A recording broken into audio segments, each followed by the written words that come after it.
Leon wasn't covering on the play. He'd heard about it. It wasn't his house. First and 10 for the Rams.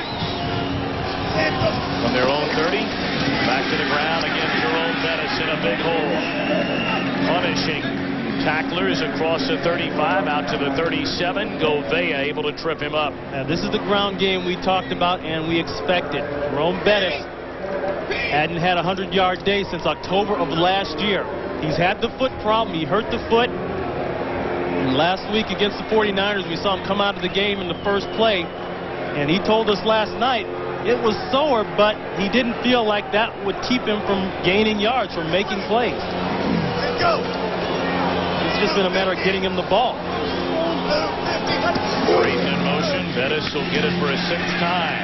Not much room. He leans, trying to get a first down. He'll come up a couple of yards short. Ricky Dixon tripped him up.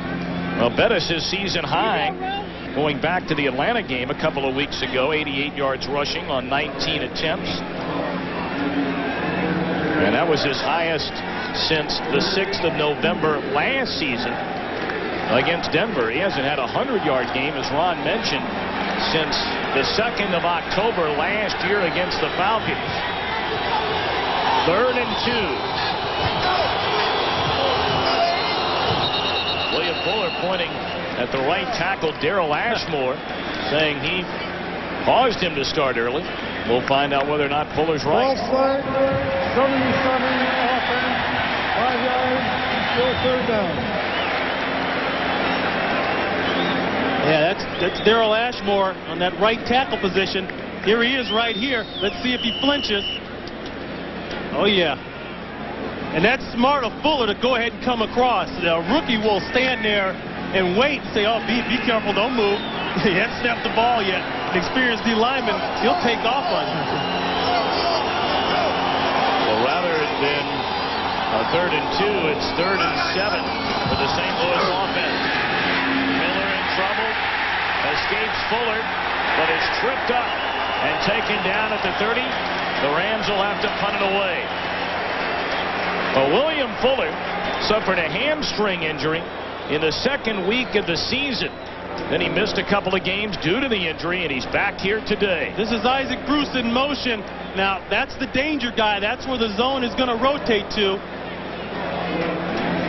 But if you stop it here, you can see it's man-to-man coverage. He really didn't have a place to throw. There's 2 on that side. And now the rush gets to him, as you talked about Fuller back into the game. A big help for the Eagles.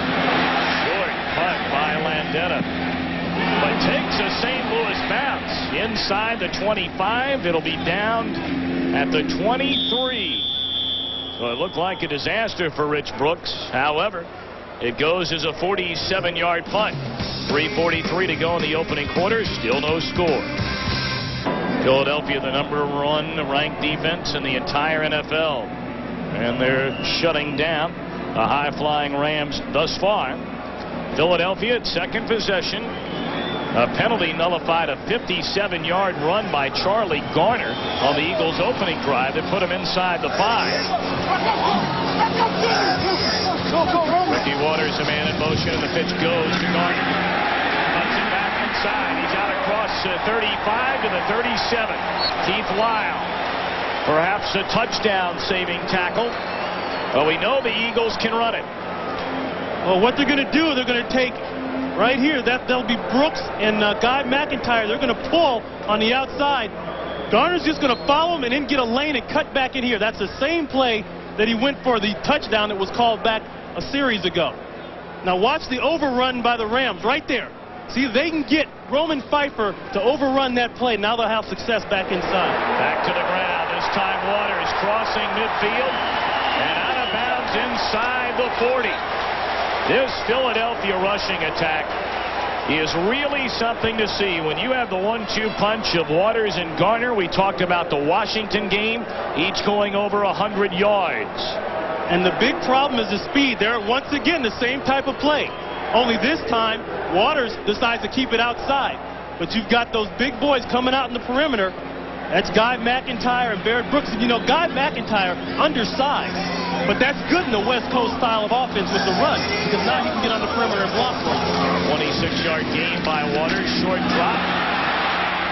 Was it picked off on the deflection? Yes, Todd White says he has it, and that he does. That was not a smart throw by Rodney Peete. You've got the run working. He throws the ball right between two defenders,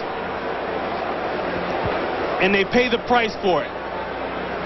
As we look here, you can see the ball's between two people. That's right there, and light on the other side. That's what this team has been living off of, the turnover.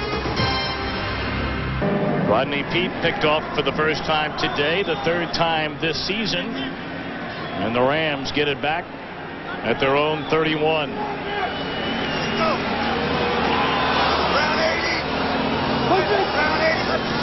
First and 10 and Miller to throw. Out to the 35. He finds Isaac Bruce. And the reception is good. A pickup up close to 4. Another look at the turnover. The Rams have done a lot of this. Now, he's right there at 32. On the left side of your screen, you're going to see Carlos Jenkins, 51. That's why this is not a smart throw. And this is what the Rams have gotten all year long. Turnovers, being in the right place at the right time. And this is a look at the turnover graphic for them. Last 3 games, though, it's gone the other way. And last week was a big hit for him.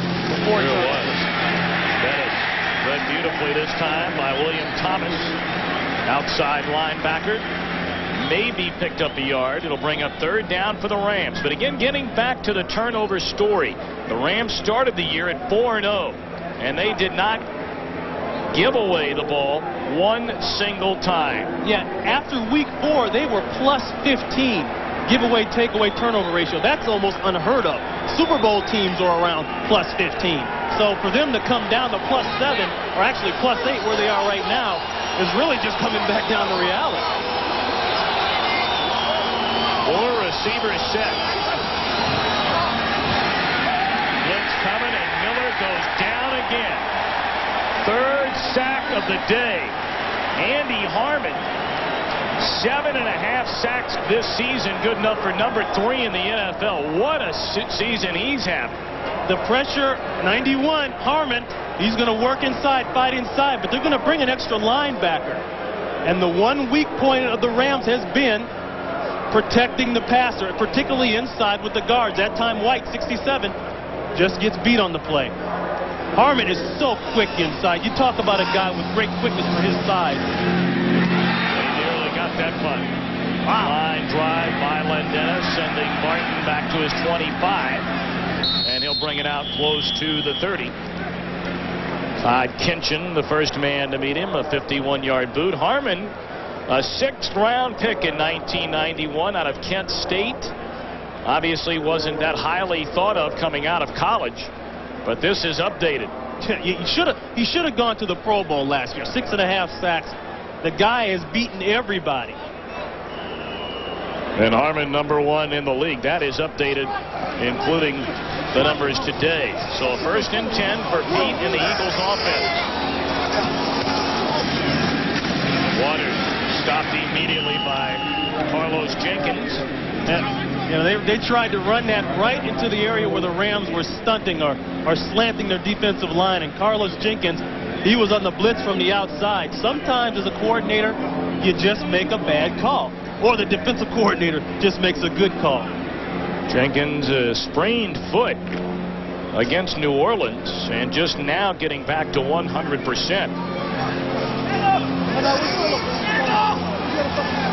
Loss of 3. It brings up 2nd and 13. For Rob Carpenter, playing in place of the injured Fred Barnett. He's across the 35. It'll bring up third down and close to 4. See, those kind of passes really test your patience. And 51, Jenkins, now watch what he does. He's going to get sucked up and get preoccupied with that run for just a second, and that little window is what he's looking for to make that throw.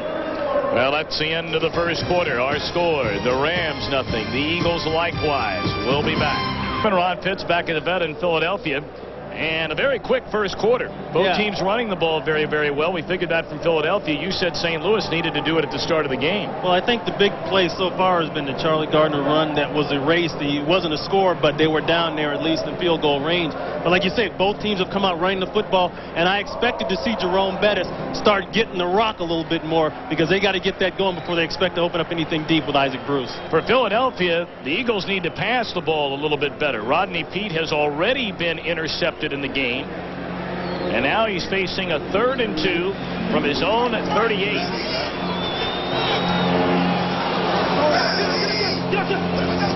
Waters the lone setback. Play fake to him. He dumps it off. And the reception is made by the tight end, Ed West. Gets back to his feet. He has a first down inside the 45. Nice rollout.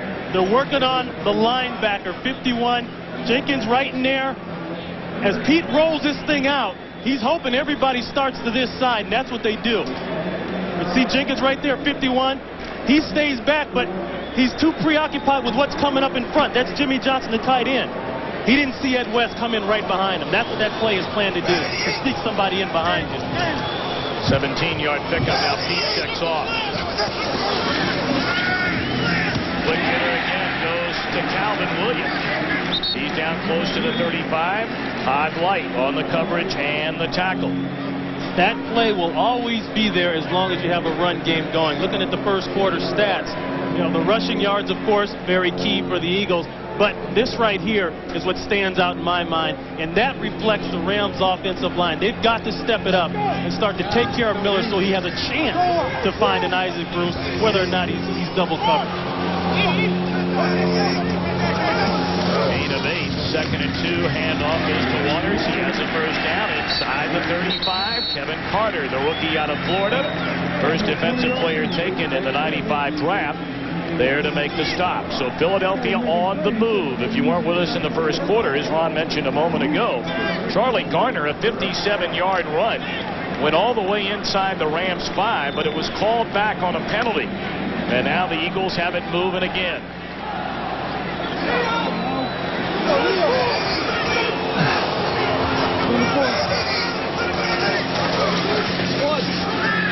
With protection up top, wide open, caught by Williams. Did he roll in? Touchdown!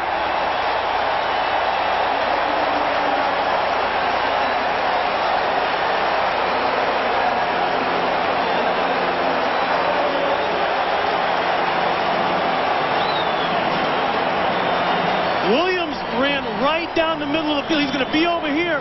He's going to run right past Lyle. But what I ask is who is responsible for this part of the field over here, deep in the 3rd?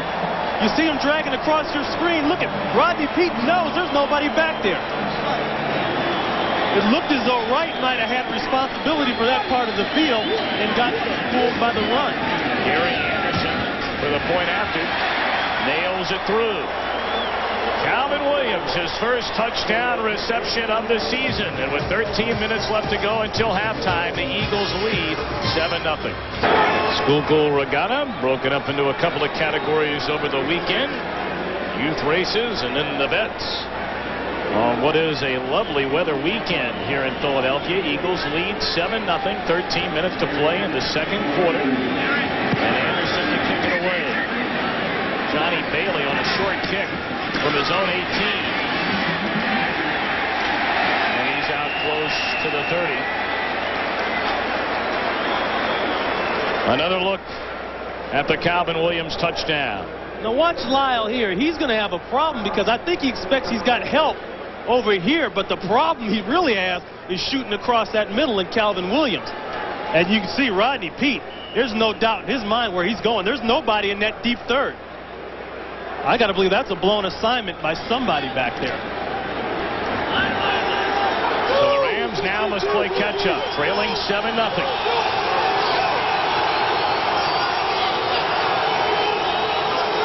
Bruce in motion. Late make the line Russell. Chandler looking for it all. He's in trouble again. And he's buried by William Thomas. Out to the 32. Miller just can't get away a pass. Well, coming up next, it's the second half of our Fox NFL Sunday doubleheader. when most of you will see the Green Bay Packers take on the Detroit Lions, plus other exciting regional action. Check local listings for the game and time in your area.